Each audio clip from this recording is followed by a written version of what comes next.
So, welcome everyone. Welcome to, of course, Gathering the Roll, the tabletop news program where we go over the latest tabletop news of the week. I let you know what kind of things have been coming out, the latest in CCGs, collectible card games, role-playing games, normal card games, board games, party games, and even some tabletop-related Kickstarters that are coming out that you might want to back together. So, why don't we dive into the news this week? Unfortunately, we don't have any collectible card game news, so we're not going to visit our CCG binder. So let's dive right into the RPG bookshelf for today with Mage, the cookbook, Mage V20. So the fact is that Mage 20th Anniversary put out this cookbook, and the best way to describe it is it's a non-canon culinary perspective of the world of Mage the Ascension. Pretty easy to say. And it was made possible by backers of the 20th anniversary of Mage the Ascension. So now it's being brought to the public. So if you want to know about a little bit about the world of Mage the Ascension in the World of Darkness, and you want to look at it a perspective that technically won't be canon, but it'll be a little bit of silliness, you can get this book now. It is available from Onyx Path. They have it up on the drive-through RPG. It's $5 up there for the PDF, $20 for the soft cover, and $22 for the soft cover and PDF. So it is charging a little bit more for both of them, but only $2 more instead of $5 more. So available now. All right, though, why don't we move on? Because I just wanted to mention that interesting one that's there. We can talk about 100 oddities for a hung stocking. So last week we talked about the 100 oddities series with 100 oddities for a sewer. Well, guess what? They put out 100 oddities for something Christmas related. So if you want to do a holiday based role-playing adventure, maybe you want to look into 100 oddities for a stocking. Yeah. It's kind of give you some creativity, give you some suggestions. It's not coming up with any basic rules. It's allowing you to get some brainstorming ideas. Things that throw you together and give you an idea of like, oh, maybe I could do this. I still have to build out all that scenario, put together everything based upon the rules, monsters, enemies, things like that. But it gives me a working point to work off of. And it's $1.99 for this one. So if you feel like you want to get a little holiday thing in, holiday adventure, this might be a way for you. And some of these do work in other situations, because they do say that these are kind of like random items you can find in a stocking, but it could also work in a birthday gift bag, a Halloween candy bucket, or anything else that involves gifts or giving. So that's also good too. So it's not just Christmas/holiday exclusives here for this one. Let's move on here though, because we do have some more RPG news with Pony Finder, the Village Town Jewel of the Empire. So I don't talk a lot about Pony Finder. It's one of the My Little Pony ripoff RPGs, I would call it. And this one more based upon Pathfinder. So it is using those Pathfinder rules to a good degree. It's got new feats, spells, and abilities, and some information on this town of the city dwellers. I think there is more to this than that, but it is compatible with both Pathfinder and 5th edition. Heart of the Pony Empire. It's available for $3. So if you're a fan of this kind of stuff, or maybe you want to try something a little weird and different in your games, might be for you. Let's move on though, because there is still more role-playing game news with the Mutant Race. So it is a... Oops. Try to click on stuff that makes me hard for me to read stuff. Anyway, this is all about mutations and mutant creatures, and it's coming in for your Pathfinder games. So last week I was talking about the book that this company came out with for lizard folk in particular. This week they're coming up with a race that's a little bit more on their own with mutants. So if you want to introduce, for $1, if you want to introduce mutants to your Pathfinder games, which could be in records of nuclear, biological, or chemical war zone created in laboratories by misguided geniuses, spawned in other realms contaminated by wild magic. They could be a race onto their own or no race at all. They can be viewed with contempt, pity, etc. There's a lot of ways to look at how we would use mutants in your world, but if you want to use mutants, They've got some information for appearances, society, relations with other races, alignments, religion, all the normal stuff, various names you want to use, special types of deformities or mutations you might have. It's a mini source book that you could very easily use for Pathfinder, that if you want to introduce or use some kind of mutant race in your Pathfinder games, this might be for you. Might be something you want to check out. It is, of course, available now for 99 cents. Moving right along, we still have a little bit more in our stuff here. We have the actual My Little Pony board game, Tales of Equestria. Guess what? They have a new book out for it. One, I guess, based on that My Little Pony movie that just came out. So, again, if you're really a fan of this, and if you have younger children, this is a gaming system that might be good for you for introducing kids to role-playing games. Probably not too young, but like 5, 6... I'll say 6. 6 or older, you can probably get them into role-playing with Tales of Equestria. It's my first role-playing game, or if you want something just simple and fun, it might be decent for you if you're more an adult. Just something that, if you want a little bit of simplicity in your games, and a little friendliness, might be for you. And this is information based upon the movie that came out, using it to expand upon their universe a little bit more as they've been building it with new location, non-pony characters that you can play, cats, parrots, hippogriffs, lizard folk, expanded rules, new adventures, new characters and creatures, a lot of stuff that is compatible with all the Tales of Equestria stuff you had before, and you could bring it in now. We have talked about this game in the past, and it's new, wanted to bring it up. But moving on to another role-playing game, because we have a whole bunch of stuff on role-playing games, we have, of course, Tales from the Loop has come out with a new source book. Our Friends, the Machines, and Other Mysteries. This is the actual first adventure book for Tales from the Loop. Tales from the Loop being a very 1980s, dimensional, time travel-based role-playing game system, where you take people that are dealing with this loop. Guess what? We've got an adventure available for you if you want to run it, and you didn't have a good place to start, or you just want something to base it off of.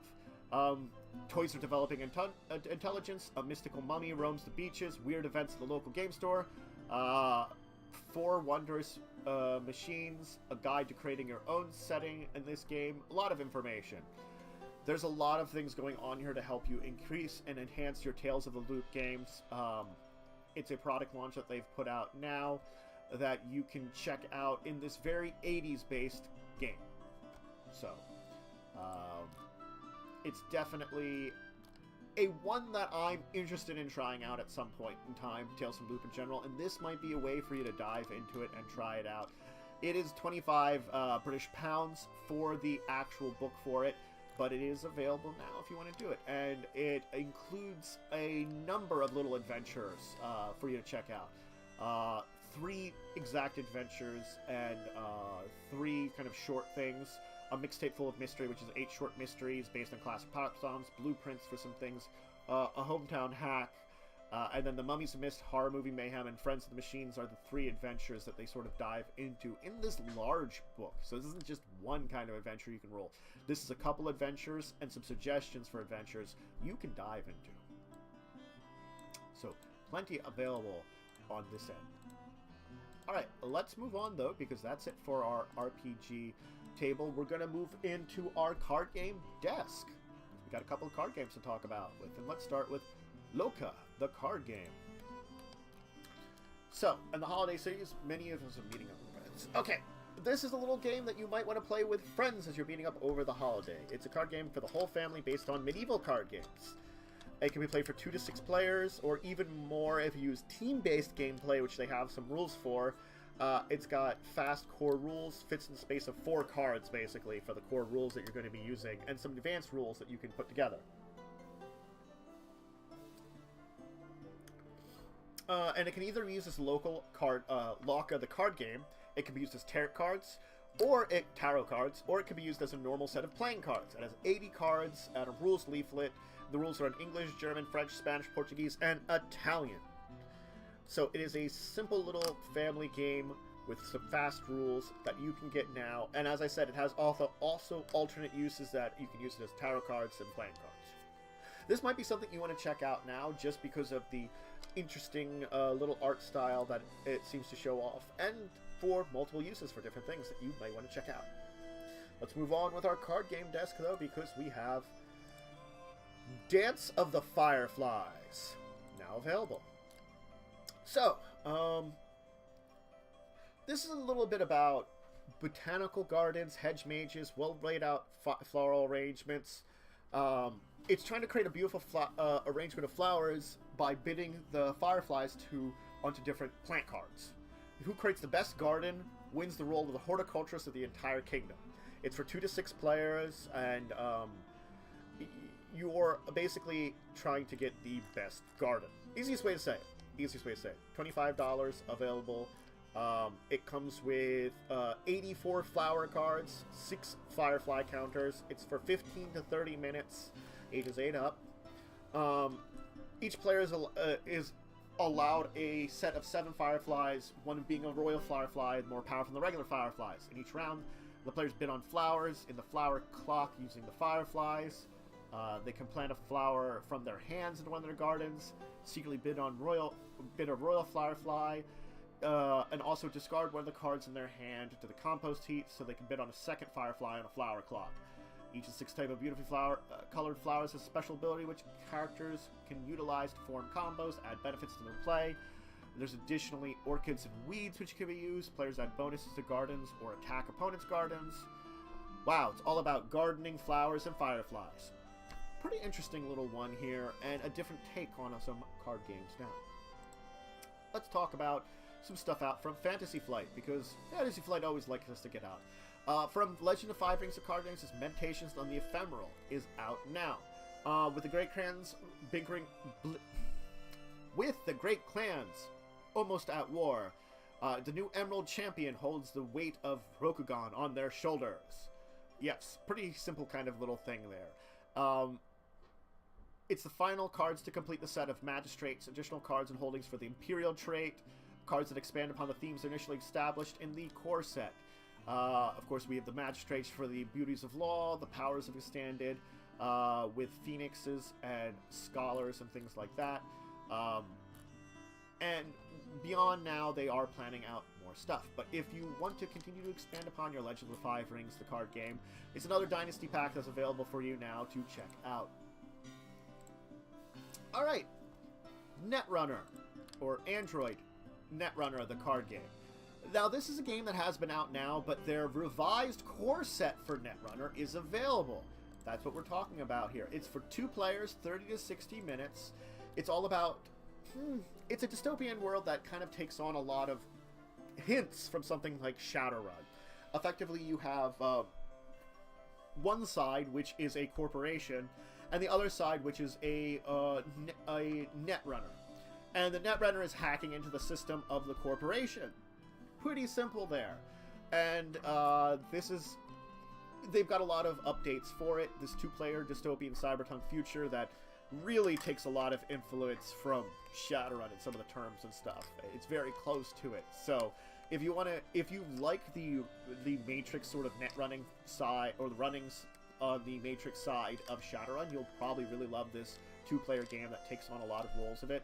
They've definitely upgraded some things about some of the cards, some of the runners, some of the corporations which are available. There are 4 major megacorps right now. And this revised games has put together some revised rules to allow you to update your Android Netrunner core set, at very least. Or if you haven't ever gotten into it, it might be a game. I've tried out Android Netrunner, the core, not the revised edition, because that just came out. And it's a fun one. I would recommend at least checking out if you do like a little bit of 2-player games and a little bit of cyberpunk feel to it. Okay.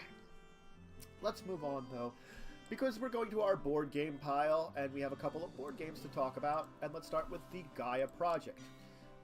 So this is Z-Man Games' released follow-up to Terra Mystica in the form of this.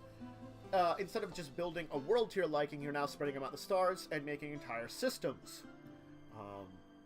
And as you kind of get more control over them, you manage your resources, deal with threats, work with your economy, to create the greatest empire the galaxy has ever seen. You're journeying across the stars, mastering your homeworld. It is now up to you to master the universe. New worlds will inevitably be incompatible with your species' unique physiology, and this can be a hindrance. Rather than slowly adapting to new climates, you possess the power to bend the fabric of the planets to create new frontiers to make them worlds that are suitable for you. And that is the Gaia Project. It's a lot like Terra Mystica on a galactic scale. So if you like Terra Mystica, you'll probably like this one. Or if you like a little bit of a terraforming-based, space-based game, well, that's what this is. Terraforming, space-based game where you're spreading out your space-based empire to the stars. Alright, let's talk about Fabulous, the tile-laying game available from WizKids. The Fabulous in Rio de Janeiro could use a little bit of sprucing up. Like many things involving government communities, the city council keeps changing their minds exactly how they want their neighborhoods to look. That's what's happening here. You're taking on the roles of those within the city council, trying to changing and fixing up this community in Rio de Janeiro. You must work through the council's desire by laying down tiles in hopes of satisfying them, and one person will win the council's favor and be declared the winner at the end of it. It's a beautification process for the iconic favelas of Rio de Janeiro. They're stacking and ever-evolving neighborhoods that are home to many people, and oftentimes would benefit greatly from the infusions of money's modernization and beauty you're bringing in. Yep. Played in 3 rounds, it's a fast-moving European-style game.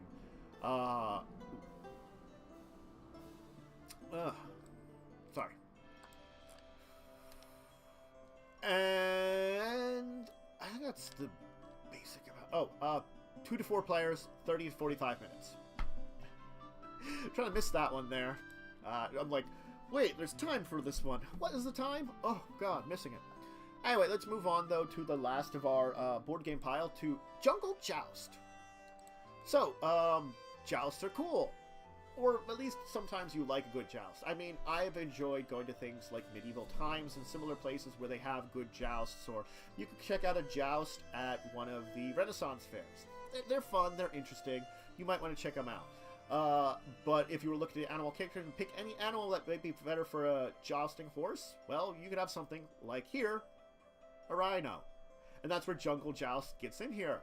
You're grabbing your saddle, getting your lance, and aiming up at your opponents. You gather your friends, you ready your wagers. The new spectacle of the warriors riding rhinos has arrived in the kingdom, and we're going to see who's the strongest between Rhino and Jouster to make the most influence.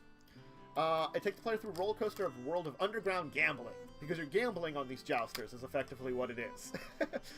For 2 to 6 players, taking on aspect of 2 competitive jousters. You play cards to either move the jouster, grant special bonus, or to help or hurt the competing jouster. You control the market and bet wisely so you walk away the richest in the land.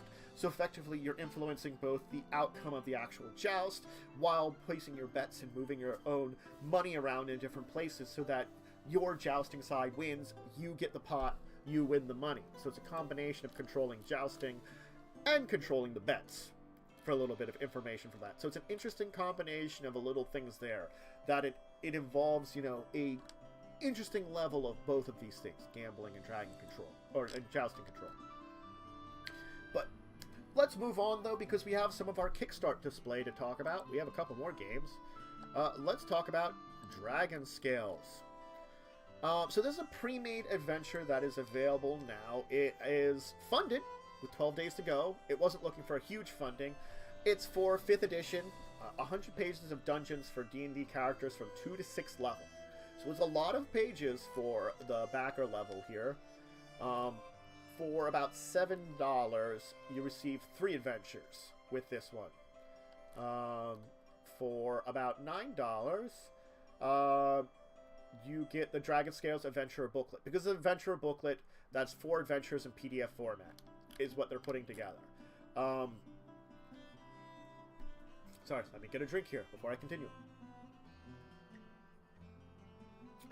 Yep. So, yes, it's a booklet of full 4 different adventures that they're putting together for 5th edition, of various types from this company.